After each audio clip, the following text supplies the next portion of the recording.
नमस्कार मित्रांनो 3 मार्च 2026 च्या चंद्रग्रहणाच्या दिवशी जीव गेला तरी चालेल, पण चुकूनही ही 5 कामे करू नका. अन्यथा चंद्रदेव आणि राहुकेतू तुमच्यावर नाराज होतील. घरात दारिद्र्य आणि गरिबी येईल, संपूर्ण घर कंगालीच्या उंबरठ्यावर येऊ शकते. म्हणून संपूर्ण माहिती जाणून घेण्यासाठी हा व्हिडिओ पूर्ण पहा. नंतर असे म्हणू नका की आम्हाला सांगितले नव्हते. हो मित्रांनो, पूज्य गुरुजींनी त्यांच्या अलीकडील ज्योतिष कथेत सांगितले आहे की येणाऱ्या 3 मार्च 2026 च्या चंद्रग्रहण आणि होलिका दहनाच्या दिवशी चुकूनही स्त्रिया आणि पुरुषांनी ही 5 कामे करू नयेत. भक्तांनो, यावर्षीचे चंद्रग्रहण अत्यंत श्रेष्ठ, शुभ आणि त्याचबरोबर संवेदनशील योग घेऊन येत आहे. विशेष असे काही खगोलीय योग तयार होत आहेत ज्यांचा आपल्या भाग्यावर आणि मनोवृत्तीवर खोल परिणाम होईल. 3 मार्च 2026 रोजी होणारे हे चंद्रग्रहण अत्यंत विशेष आहे. त्या दिवशी शिवयोग, धनयोग, नक्षत्रयोग, अमृतसिद्धी योग आणि महालक्ष्मी योग निर्माण होत आहेत. यावेळचे चंद्रग्रहण अधिक खास आहे कारण ते पूर्ण चंद्रग्रहण म्हणजेच ब्लड मून स्वरूपात भारतात दिसणार आहे. वैज्ञानिक सांगतात की जेव्हा पृथ्वी सूर्य आणि चंद्र यांच्यामध्ये येते तेव्हा सूर्याच्या लाल किरणा पृथ्वीच्या वातावरणातून वाकून चंद्रावर पडतात. त्यामुळे चंद्र पूर्णपणे लाल दिसतो. मित्रांनो, कल्पना करा, रात्रीच्या काळोख्या आकाशात तेजस्वी लाल चंद्र. हे दृश्य आध्यात्मिक दृष्टिकोनातूनच नव्हे तर वैज्ञानिक दृष्टिकोनातूनही अत्यंत अद्भुत आणि दुर्मिळ असेल. याच दिवशी फाल्गुन पौर्णिमा आहे.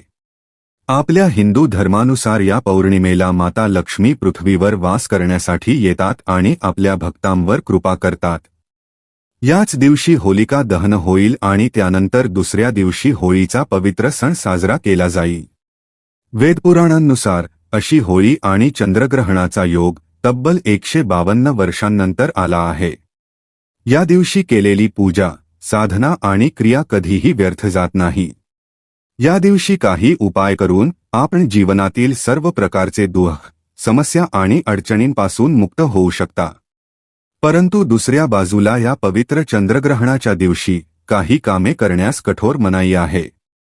कोणतीही स्त्री किंवा पुरुष जर अज्ञानाने किंवा माहितीशिवाय या 5 कामांपैकी काही केले तर चंद्रदेव आणि ग्रहांच्या नकारात्मक दशेमुळे त्या व्यक्तीला आयुष्यभर निराशा सहन करावी लागू शकते. म्हणून आपण सर्वांना विनंती आहे की हा व्हिडिओ पूर्ण पहा. अर्धवट पाहू नका. अनेक लोक व्हिडिओमध्येच पाहतात आणि असे लोक आयुष्यात यशही मिळवू शकत नाहीत. त्यामुळे व्हिडिओ अर्धवट सोडू नका. जर आपण चंद्रदेव आणि भगवान शिवाचे खरे भक्त असाल तर व्हिडिओला लाईक करा आणि कमेंट बॉक्समध्ये हर हर महादेव असे लिहा. मित्रांनो, पूज्य गुरुजी सांगतात की आपल्या हिंदू धर्मात चंद्रग्रहणाला मोठे महत्त्व दिले जाते. हा दिवस आत्मशुद्धी, संयम आणि साधनेसाठी अत्यंत महत्त्वाचा मानला जातो. ग्रहणाच्या प्रभावात केलेले साधनाकर्म अनेक पटीने फळ देते तर निष्काळजीपणा मोठा दंड देऊ शकतो. स्कंद पुराण आणि ज्योतिष शास्त्रानुसार ग्रहणाचा काळ देवशक्तींवर परिणाम करतो. धार्मिक मान्यतेनुसार या दिवशी चंद्रावर राहुकेतूची छाया पडते ज्यामुळे नकारात्मक प्रभाव निर्माण होतात. जर कोणीही या दिवशी निषिद्ध काम केले तर शुभता त्याच्या दारातूनच परत जाऊ शकते. विशेषतः गृहिणी आणि घरातील ज्येष्ठांनी याची काळजी घ्यावी, अन्यथा घरात भीषण दरिद्रता येऊ शकते.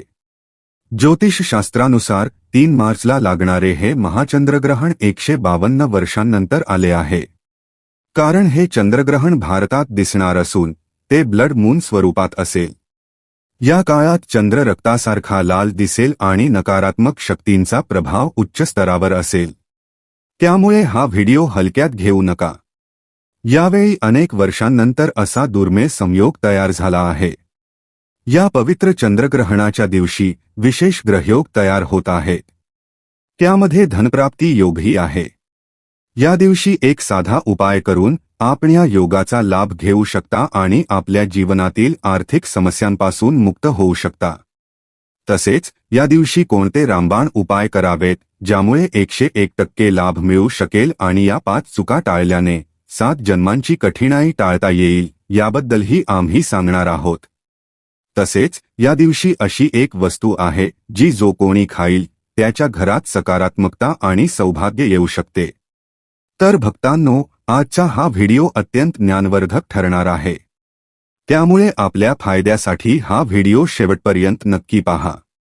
जर तुम्ही हा व्हिडिओ मध्येच पाहिला तर आयुष्यात तुम्हाला कधीही यश मिळणार नाही. व्हिडिओ पूर्ण आणि लक्षपूर्वक पहा.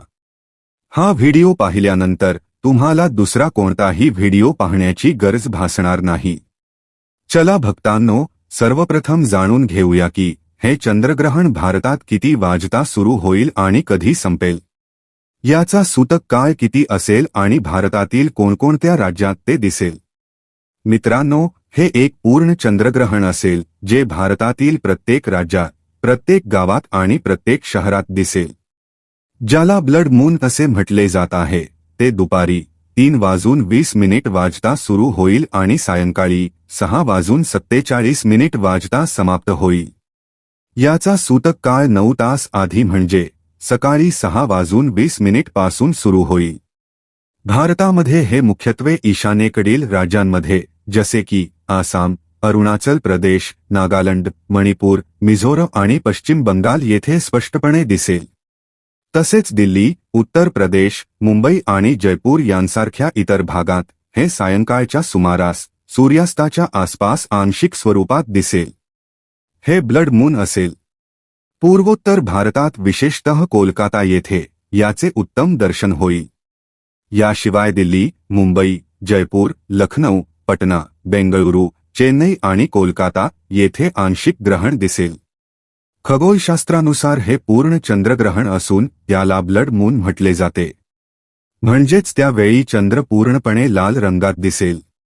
आणि हे ग्रहण भारतात दिसत असल्यामुळे याचा सूतक काळही मान्य असेल आणि सर्व नियम लागू होतील. प्रिय दर्शकांनो, आपण सर्वांना विनंती आहे की हा व्हिडिओ लाईक करा. आता जाणून घेऊया की चंद्रग्रहणाच्या वेळी कोणत्या चुका चुकूनही करू नयेत. सर्वप्रथम ही गोष्ट समजून घ्या की चंद्रग्रहणाचा सूतक काळ सकाळी 5:06 पासून सुरू होईल.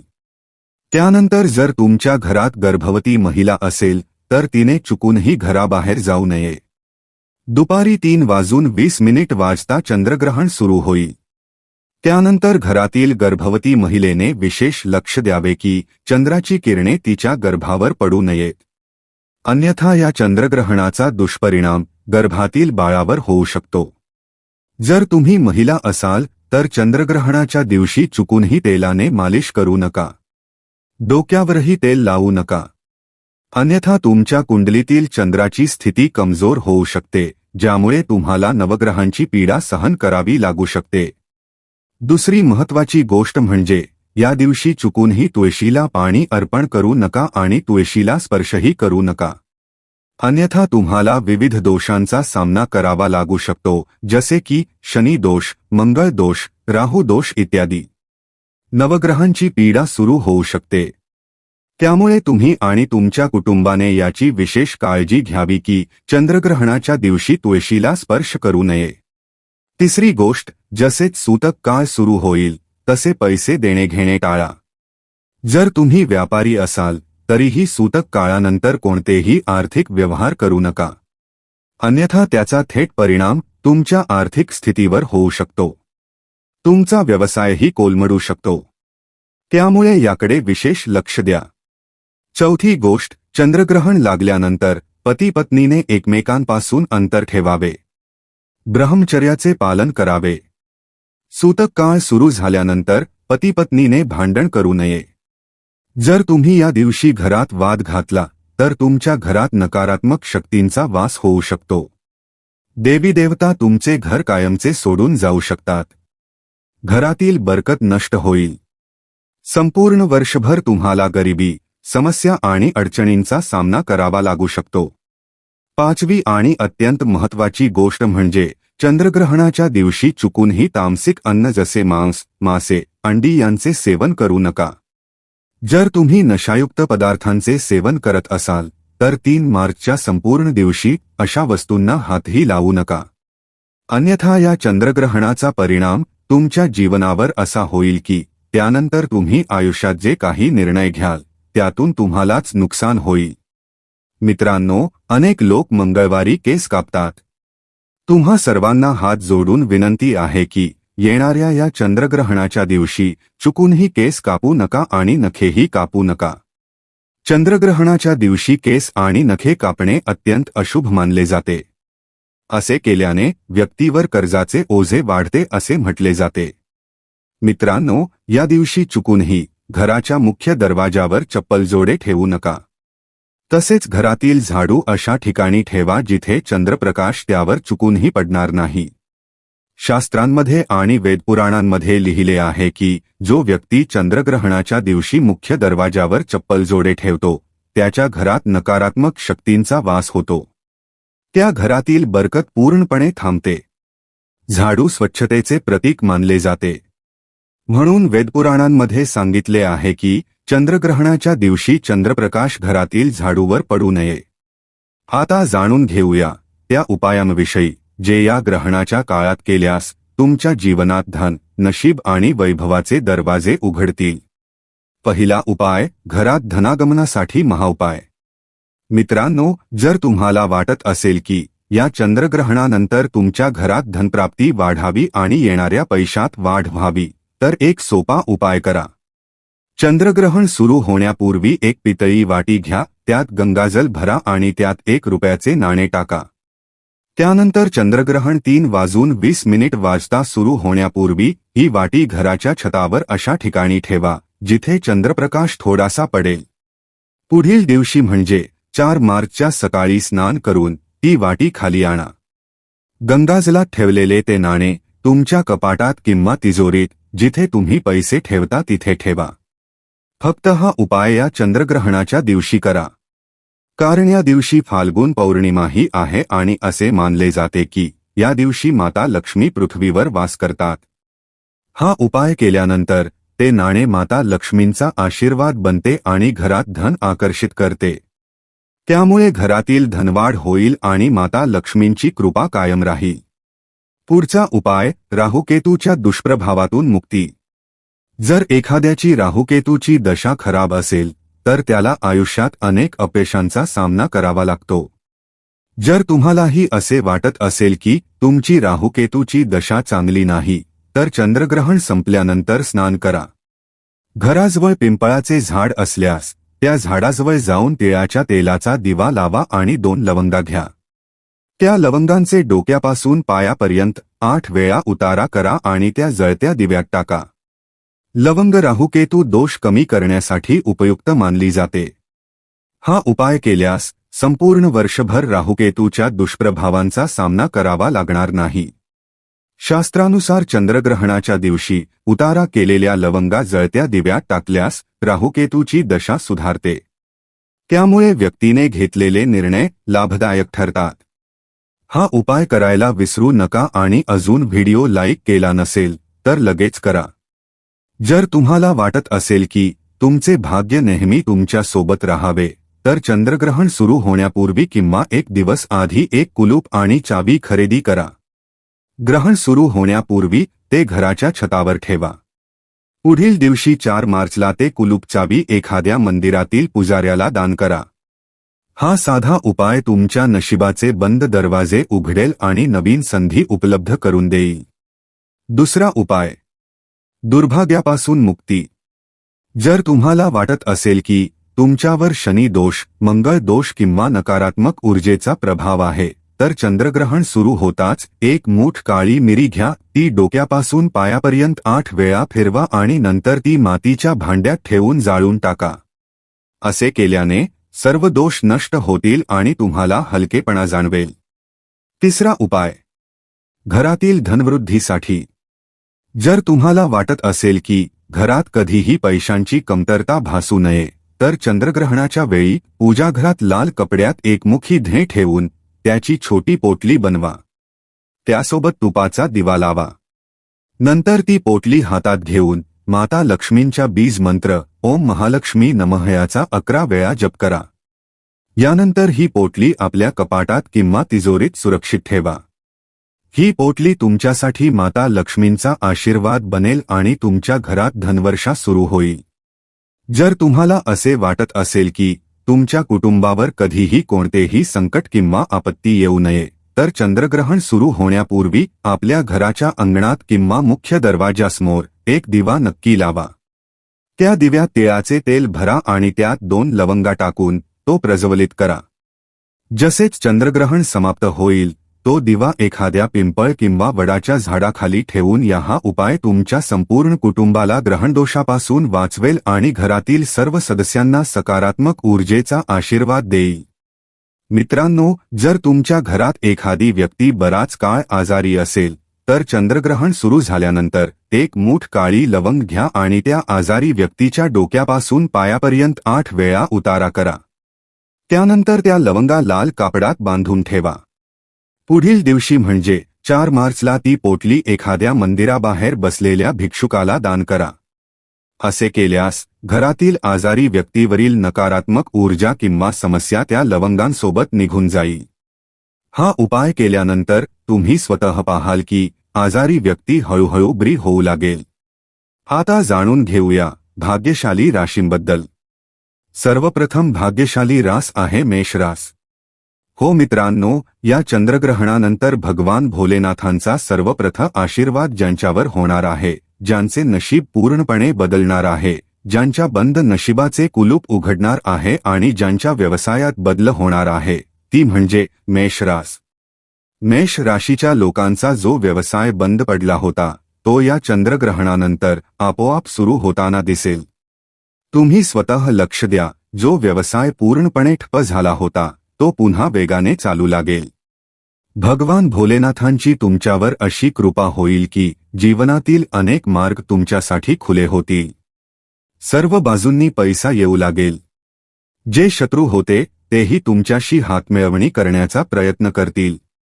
या चंद्रग्रहणानंतर ज्या ज्या ठिकाणाहून तुम्हाला धनप्राप्ती होऊ शकते, त्या सर्व ठिकाणाहून धन मिळेल. तुमच्या जीवनात इतका पैसा येईल की त्याची वाढ तुम्हाला सांभाळणे कठीण जाईल. दुसरी अद्भुत आणि आनंददायी रास आहे मिथुन रास. या चंद्रग्रहणानंतर मिथुन राशीच्या लोकांना नोकरी मिळू शकते. जर तुम्ही आधीच नोकरीत असाल तर निश्चितच तुम्हाला पदोन्नती मिळेल. दीर्घकाळापासून दुर्भाग्यामुळे अडकलेली कामे या ग्रहणानंतर आपोआप पूर्ण होऊ लागतील. तुमच्या नशिबाचे दरवाजे निश्चितच उघडतील. दुर्भाग्य तुम्हाला पूर्णपणे सोडून जाईल आणि तुमचा भाग्यकाल सुरू होईल. यानंतरची रास आहे कन्या रास. कन्या राशीच्या सर्व जातकांसाठी भगवान भोलेनाथांचा आशीर्वाद दोन्ही हातांनी बरसणार आहे. तुमचे भाग्य प्रबळ होणार आहे. या चंद्रग्रहणानंतर तुमचे विरोधक आणि शत्रू तुमच्यासमोर नतमस्तक होतील. त्यामुळे तुम्ही निर्धास्त राहा. जीवनातील सर्व अडचणींमधून बाहेर पडण्याचा तुमचा काळ जवळ आला आहे. जर तुम्ही नोकरी करत असाल तर येणाऱ्या मोठ्या अडचणी आणि समस्या हळूहळू संपतील. परदेश गमनाचे योगही तयार होत आहेत. पुढील रास आहे धनु रास. धनु राशीचे जे लोक दीर्घकाळापासून आजारी होते, त्यांना आता आजारातून आराम मिळेल. जे विरोधक आणि शत्रू होते ते तुमच्याशी मैत्री करण्याचा प्रयत्न करतील. समाजात मानसन्मान आणि प्रतिष्ठा वाढेल. घरात भरभराट होईल. पैसा आणि समृद्धी वाढेल. जर तुमच्यावर शनी दोष, मंगळ दोष किंवा 7.5चा प्रभाव असेल तर त्यातूनही तुम्हाला मुक्ती मिळेल. शेवटी एवढेच सांगेन मित्रांनो, ग्रहण असो किंवा जीवनातील कोणतीही कठीण वेळ, खरी शक्ती आपल्या श्रद्धेत, संयमात आणि सत्कर्मात असते. भीती नको, पण जागरूकता हवी. नकारात्मकतेपेक्षा सकारात्मक विचार मोठा असतो. चंद्रग्रहणाचा हा पवित्र क्षण आत्मचिंतन, प्रार्थना आणि नव्या सुरुवातीसाठी वापरा. भगवान शिव आणि चंद्रदेव यांचे स्मरण करा. घरात शांती ठेवा आणि मनात विश्वास ठेवा.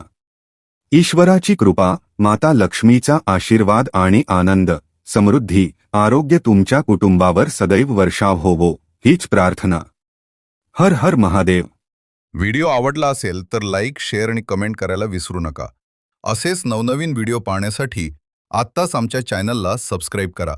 धन्यवाद.